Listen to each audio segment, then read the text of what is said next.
दोस्तों, ये सरकार फिर से युवाओं के साथ बहुत बड़ा विश्वासघात करने जा रही है। आज सुप्रीम कोर्ट में जो बंच ऑफ पिटिशंस है, जिसमें पुलिस ब्रुटैलिटी मतलब जुलाई 20 को जो युवाओं के साथ बर्बरता हुई थी जंतर मंतर में, उसके बारे में पिटिशंस का हियरिंग था।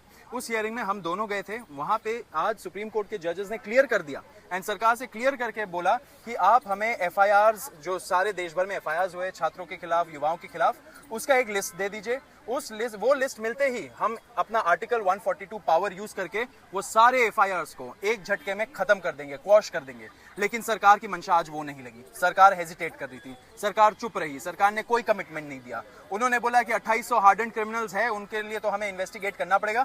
तो सुप्रीम कोर्ट ने ये भी ऑप्शन दिया कि वो 2800 जो हार्डन क्रिमिनल है, हीनस क्राइम्स कर रहे हैं, उनका एक अलग से आप एफआईआर का हमें लिस्ट दे दीजिए। लेकिन जो युवा और छात्र है, उनके खिलाफ जो एफआईआर है, उसका एक लिस्ट दीजिए, वो हम एक झटके में खत्म कर देंगे। लेकिन सरकार ने कोई कमिट नहीं किया। मुझे लग रहा है सरकार एक बहुत बड़ी एक कॉन्स्पिरेसी रच रही है, फिर से युवाओं के साथ, जेनजी के साथ एक बड़ा विश्वासघात कर रही है। कॉकरोच जनता पार्टी इस चीज का खंडन करती है एंड बिल्कुल एक्सेप्ट नहीं करेगी। हम लोग, अगर सरकार का मंशा हमें यही लगता है नेक्स्ट 1 से 2 दिन के अंदर, अगर उनका मंशा ये बदला नहीं, अगर वो अपना तरीका सुधार नहीं लेते, जो उन्होंने जुलाई 25 को कमिटमेंट दिया था पूरे देश भर के सामने युवाओं को, अगर वो उसका अमल नहीं करते, तो कॉकरोच जनता पार्टी एक अपना नेशनल वर्किंग कमेटी का मीटिंग बुलाएगी एंड उस मीटिंग में हम लोग डिसाइड करेंगे कि आगे हम लोग क्या एक्शन लेंगे, क्योंकि हम युवाओं के साथ ये विश्वासघात नहीं होने देंगे। और ये हम अगस्त 2 से देख रहे हैं, क्योंकि हमारा जो डेलीगेशन से जिससे हम मिलते हैं गवर्नमेंट के, उनको हमने एक बाकायदा पूरा ड्राफ्ट दिया था। उस ड्राफ्ट में पूरा मेंशन है कि कितना कॉम्पनसेशन देना है। उन्होंने वहाँ पे हमें गारंटी फिर से दी कि वो आर्टिकल 142 के लिए यहाँ पे बात करेंगे। अगस्त 2 के बाद से उन्होंने हमसे कोई भी मीटिंग नहीं करी है। हम कल रात तक ट्राई कर रहे थे कि हमें पता चले कि आज वो क्या बोलने वाले हैं, लेकिन वो नहीं बताया गया है। इससे यही समझ में आ रहा है कि वो डीले करना चाहते हैं।